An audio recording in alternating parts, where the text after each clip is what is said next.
You might be forgiven for thinking that I'm about to drag out the radiogram and a reel-to-reel tape recorder and connect them together with this old pile of DIN plugs. If you're a similar age to I am, you'll remember these as the main interconnecting cables between domestic hi-fi. They were an absolute nightmare to solder. If you look where the red pin is there, you can see where the soldering irons caught it. If you weren't careful, you'd heat the pin up so much it would just slide right out of the plastic, and there goes your DIN plug. We're talking MIDI plugs, and they only use pins 2 and 4 and the 5 pin, which is the earth. They were used to connect everything together in their various shapes and sizes, whether they were 3-pin or 5-pin inputs or outputs. You know for a fact that Philips tape recorder's got at least 3 DIN sockets on the back of it, and it's almost certain that the cable on the end of that record player from Philips has got a 3-pin DIN plug on it to go into the radio. Radiograms and radios, all sorts of equipment had DIN plugs on them. And you can see on the back of this Grundig on the left-hand side, there's 2-pin DIN plugs, which were speaker connectors back in the day. And then on the right-hand side, you've got the input for the tape recorder or a pickup. In the early 1980s, Atari came along and changed DIN plugs into MIDI cables.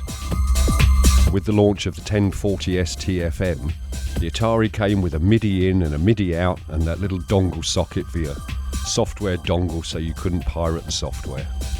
So the reason we bought all these DIN cables home this weekend is I've got some old rack synths and I want to see what they sound like and just revisit them, because I used to use these things all day long in the studios. EMU, founded in 1971, were pioneers in samples. In 1993 they were acquired by Creative Technology, and the Proteus range varied from 1990 to 1994, with the Orbit coming out in 1996. And what you've got in these rack mount boxes are 16 synthesizers, all working on different MIDI channels. A MIDI stands for Musical Instrument Digital Interface, so you could take a MIDI out from a keyboard, connect it to the MIDI in of the rack synthesizer. You then had 16 MIDI channels, and you could address any one of those channels to a different sound that's in the synthesizer. Why would you want to do that?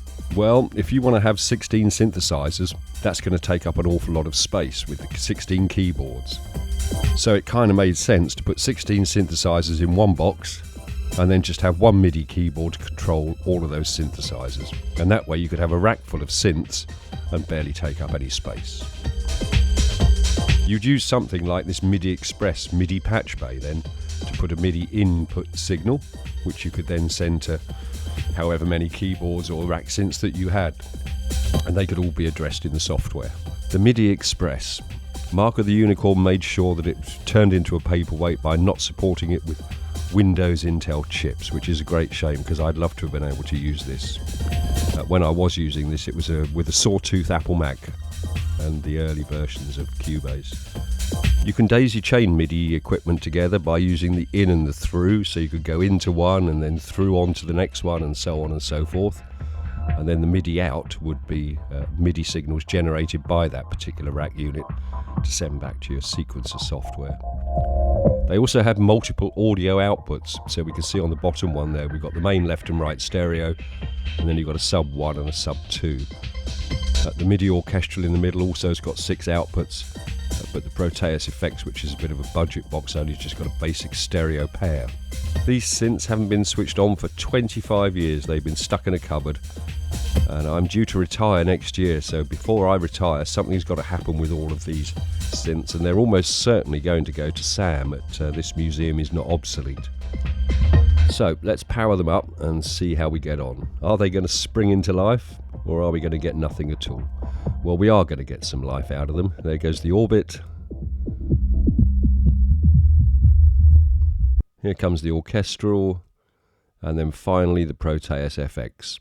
And the Proteus FX has a well-known problem all these years later, that when you switch it on, the display is just gobbledygook, whereas the Orchestral and the Orbit fire up perfectly. This garbled display on the Proteus FX is a very easy fix. It took a little bit of reading to work out exactly what it was, because the Orchestral and the Orbit didn't suffer from it. They both fired back into life without a problem. So what was it about the Proteus FX that makes it do this? Well, it's a very, very easy solution. All of these rack synths have backup batteries inside them, and for some reason the Orbit and the Orchestral batteries have held their power. but the Proteus FX has got no power left in its battery. So to fix this, it's really simple. It's just to replace the battery. So all we need to do is change the battery for a new one, and that problem with the display will go away. You can't get the original battery today, but the 2032 is a very good fit. Although it's slightly smaller, but it will still fit.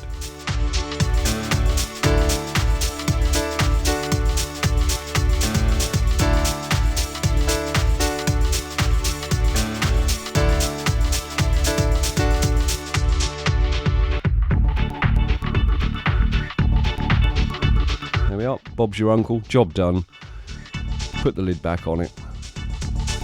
So with the battery replacement done, this Proteus will come back to life, although there is one thing we need to do to it when we power it up, and that is just to initialize it. So we need to hold both the cursor keys down when we power it back up, and we go into diagnostic mode. And then we can cycle through to initialize.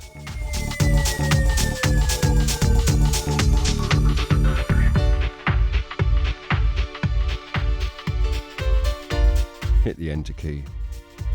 It says it destroys the presets. It'll destroy presets that you've created. It won't destroy the presets that are built into it. You can go through and do all these diagnostics if you wanted to.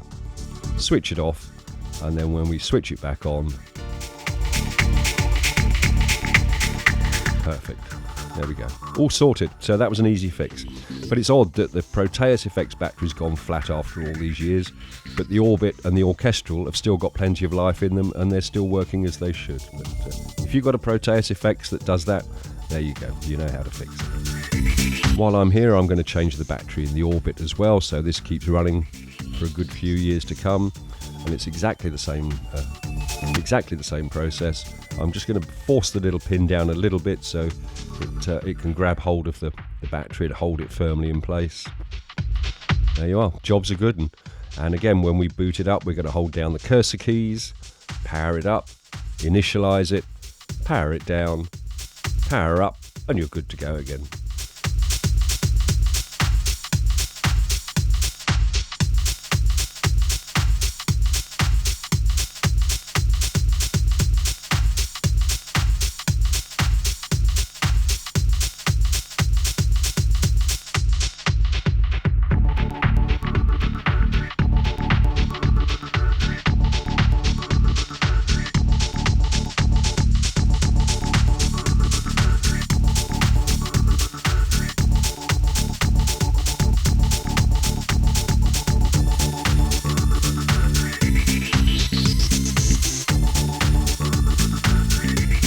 And then we come to the Orchestral. So just pop a screwdriver in there, ping those little plastic things open, and the top will come off and it'll snap back shut. Look at those 16 synthesizer chips. Wow, there's 16 orchestras in there without a conductor. I was surprised to see in the Orchestral though a completely different type of battery, because I was aiming to change the battery in this one as well. But the battery in this is not the same as the Proteus and the Orbit. So I don't have one, and there it is, that yellow thing. But it's still got its power, so we'll leave it as it is. But it's just nice to have a quick look inside and see what makes it tick. At some point in the future, these will end up with Sam. This museum's not obsolete. He'll be taking some of this redundant equipment away. So other people will be able to get to use them in time to come. But for now, I'll leave you with me and my one finger playing some of the sounds in the Orbit.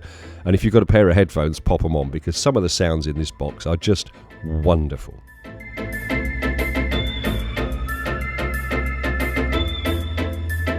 A look back at 3 rack mount synths from EMU, which were, back in the day, used by many, many people.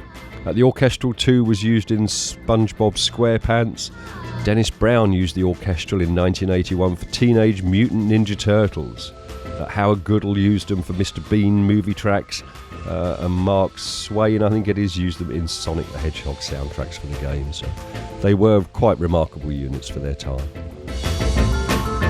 So I shall leave you with me fingering my way up and down the keyboard. Have a listen to some of the sounds in this Orbit. Pop a pair of headphones on if you've got them. Some of the LFO sounds in this will just blow your mind.